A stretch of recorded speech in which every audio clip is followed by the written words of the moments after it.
Salut à tous et bienvenue sur AZ237. Les gestes simples de gentillesse n'ont jamais de prix et peuvent être le moment précis où une personne a besoin de continuer à avancer. Les déceptions ne sont vraiment pas cool et elles peuvent briser les meilleurs liens, même lorsqu'elles touchent une famille. L'histoire d'aujourd'hui est celle d'une mère qui sacrifie sa maison pour ses enfants, mais qui est surprise par la tournure des événements. Regardons son histoire. Mais avant de commencer, voici la question du jour. Je commence la nuit. Je finis le matin. Je suis dans les temps. Je suis dans le jardin et je passe 2 fois dans l'année. Qui suis-je? Donnez-nous votre réponse dans les commentaires. La réponse exacte vous sera donnée à la fin de la vidéo. N'hésitez pas à liker la vidéo pour nous encourager. Et si vous êtes nouveau sur la chaîne, abonnez-vous et activez la cloche de notification pour ne manquer aucune de nos prochaines vidéos. Nora était une femme qui avait déjà atteint un âge avancé. Elle avait à peu près tout ce qu'elle aurait voulu à ce stade de sa vie. Elle avait une maison dans un quartier sympa, avait la chance d'avoir 2 enfants qui étaient maintenant adultes, était en bonne santé et se portait bien médicalement. Et il n'y avait rien qu'elle aurait voulu plus que de profiter de sa vieillesse sans aucun problème. Cependant, cette vie quelque peu paisible et douce allait changer en l'espace de quelques semaines seulement. Les enfants de Nora, Tracy et Scott, connaissaient des difficultés financières à l'époque, et ils ont pensé que le meilleur moyen de résoudre leurs problèmes et de se remettre sur pied était de vendre la maison de leur mère.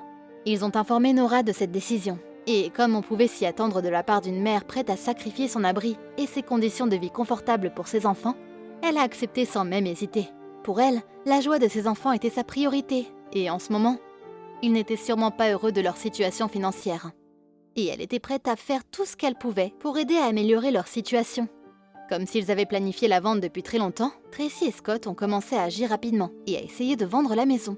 Tout le processus a commencé en demandant à Nora de faire ses bagages.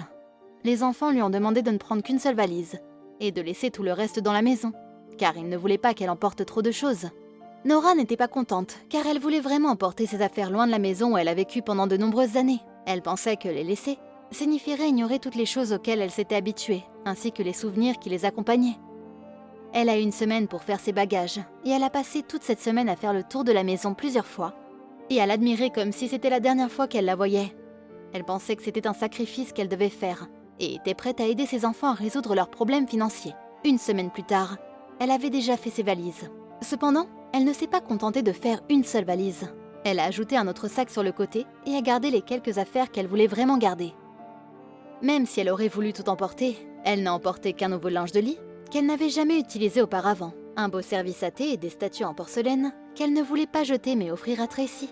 Lorsqu'ils sont venus chercher leur mère, Tracy et Scott n'avaient pas l'air heureux que leur mère ait emporté plus que ce qu'il lui avait dit de prendre. Ils le lui ont même fait savoir en se plaignant. Nora ne prenait pas vraiment cela au sérieux, car elle attribuait leur comportement envers elle à leur manque d'argent et à leur situation actuelle. Elle pensait également qu'il était possible qu'il ne soit pas heureux d'avoir à vendre sa maison. Les enfants se sont rendus compte qu'ils n'avaient pas abordé la question de l'hébergement de leur mère lorsqu'ils ont planifié la vente de la maison. Ils n'avaient pas l'air d'avoir envie d'accueillir leur mère dans leur maison respective. Mais après quelques minutes de délibération, Tracy a accepté que leur mère emménage avec elle, et Nora est allée vivre chez Tracy.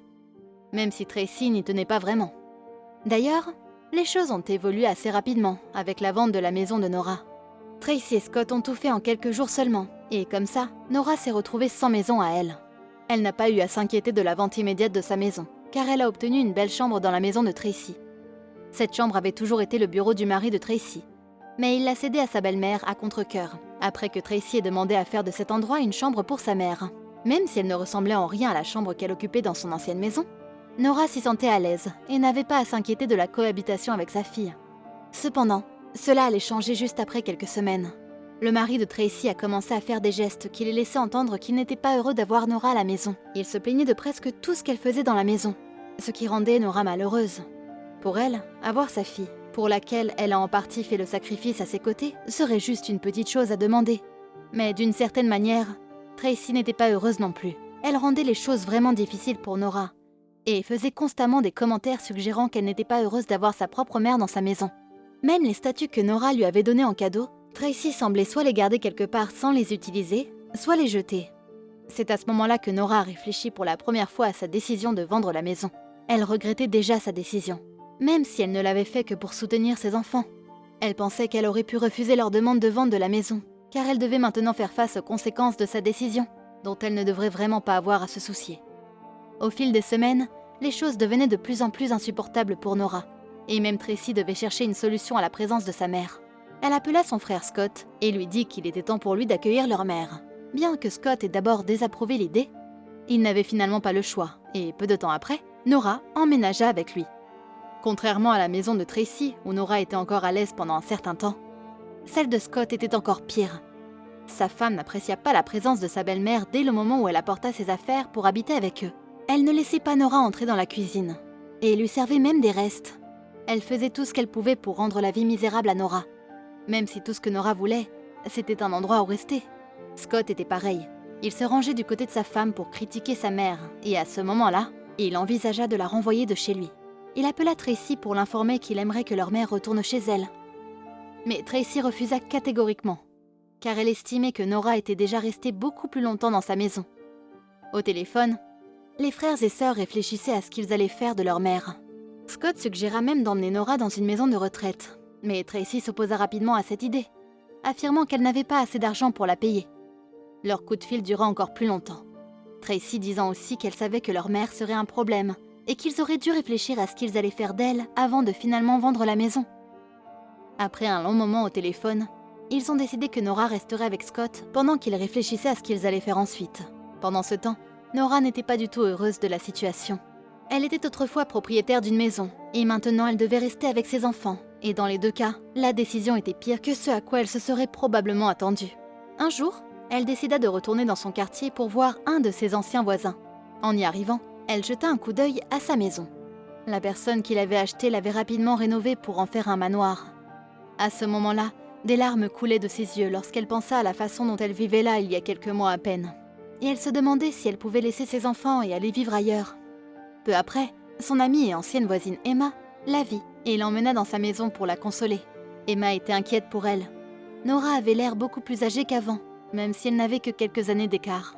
Elle était triste d'apprendre le cas de Nora et lui proposa même de rester avec elle puisqu'elle vivait seule. Elle devrait même finir par quitter la maison pour aller vivre chez son fils, mais là encore, elle était prête à emmener Nora avec elle. Nora accepta de rester avec son amie, et cette fois, elle était absolument à l'aise. Elle était à nouveau en bonne santé et rayonnante. Elle avait l'air d'être redevenue elle-même, et Emma était heureuse pour elle. Peu après, elles se rendirent à la maison que Tom, le fils d'Emma, avait construite pour sa mère sur sa propriété. Tom était un homme très bon, et il était très gentil avec Nora. Il lui offrait des choses comme il le faisait pour sa mère, ce qui rendait Nora très heureuse. Sa femme était également très généreuse, et elle développait même une ressemblance avec Nora. Dans cet endroit, Nora était heureuse, et elle n'avait pas à penser aux choses tristes que ses enfants lui faisaient subir. Elle était déçue et ne s'attendait pas à ce qu'ils fassent quoi que ce soit, même si elle essayait seulement de les aider en leur laissant la maison à vendre. Elle était tellement déçue qu'elle ne leur a pas fait savoir où elle était, même si Emma lui a demandé de le faire à plusieurs reprises. Cela n'empêcha pas Emma d'appeler Tracy une fois pour lui dire, mais elle fut choquée par la réponse qu'elle a reçue de Tracy. Cette dernière parla avec colère au téléphone du fait qu'ils avaient dû la chercher pendant quelques semaines, après qu'elle les ait quittés sans leur dire où elle se trouvait. En retour, Tracy reçut une bonne correction au téléphone de la part d'Emma, qui lui a dit que ce qu'ils, y compris Scott, avaient fait à leur mère était mauvais. Elle raccrocha ensuite et ne parla pas de l'appel à Nora, car elle voulait simplement qu'elle continue de s'amuser sans s'inquiéter pour ses enfants. Nora était plutôt une bonne mère avec des enfants ingrats. Alors qu'elle ne voulait que les aider, ils étaient prêts à la laisser seule, voire à l'envoyer en maison de retraite, sans même la consulter. Cependant, le geste d'Emma a été une grande aide pour Nora et lui a permis de redevenir elle-même. Plusieurs de ces gestes de bonté continuent à faire partie de notre vie quotidienne, les gens étant prêts à en faire plus pour aider les autres à être meilleurs. Selon un article de BuzzFeed, plusieurs personnes ont posté des gestes gentils qu'elles ont reçus et qui signifient vraiment beaucoup. Une utilisatrice, Olivia, a raconté qu'un inconnu l'avait aidée à remplir le réservoir de sa voiture alors qu'elle n'avait pas assez d'argent. Elle a posté « J'étais à 65 km de chez moi, dans une zone à forte criminalité, pour une obligation professionnelle, et j'avais conduit avec le voyant du réservoir vide allumé pendant tout le trajet. J'avais 1,67 $ sur ma carte, et alors que je demandais à l'employé de la station-service où je m'étais arrêtée de mettre 1 $ sur ma pompe, un monsieur est entré. Ma carte a été refusée, et je me suis assise dans ma voiture pour essayer de trouver de la monnaie ou des pièces de monnaie. Le monsieur s'est approché de ma voiture et m'a dit qu'il avait mis 5 $ sur ma pompe. Je ne sais pas si cet homme a la moindre idée de l'aide qu'il m'a apportée, mais il m'a permis de rentrer chez moi saine et sauve. Et j'ai pleuré des larmes de reconnaissance pendant la majeure partie de mon trajet. » Une autre utilisatrice, Suzy, a mentionné une fois où un couple inconnu l'a consolée dans une épicerie après la mort de son grand-père. Elle raconte: Je faisais des courses quand j'ai reçu un appel m'annonçant le décès de mon grand-père. Mon grand-père et moi avons été proches toute notre vie. Tout le monde m'appelait sa petite ombre. Nous savions que ça allait arriver, mais l'entendre au téléphone m'a fait un choc. Je suis restée là, figée et insensible. Un couple âgé se trouvait près de moi et a senti que quelque chose n'allait pas. Ils m'ont posé des questions, mais je ne parvenais pas à prononcer de mots. Ils se sont assis avec moi pendant un moment, ont appelé ma meilleure amie pour qu'elle vienne me chercher, et ont acheté les provisions dans mon chariot. Puis, peu de temps après, ils ont envoyé des fleurs chez moi. Apparemment, ils avaient le numéro de téléphone de mon amie pour l'avoir appelée, et ils ont payé pour qu'elle m'envoie un bouquet. C'est l'un des pires jours de ma vie et mon grand-père me manque chaque jour. Mais cette gentillesse et cette humanité me font pleurer de manière agréable. Il y a plusieurs autres cas comme celui-ci, et ils montrent vraiment qu'un seul geste gentil peut être tout ce dont une personne a besoin.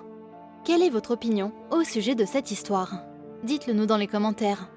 Et maintenant, la réponse à la question du jour. La lettre N. Bravo à tous ceux qui ont trouvé la bonne réponse. Nous voici arrivés au terme de cette vidéo. Merci de l'avoir regardée jusqu'à la fin. Surtout, n'oubliez pas de la liker et la partager autour de vous. À très bientôt sur AZ237.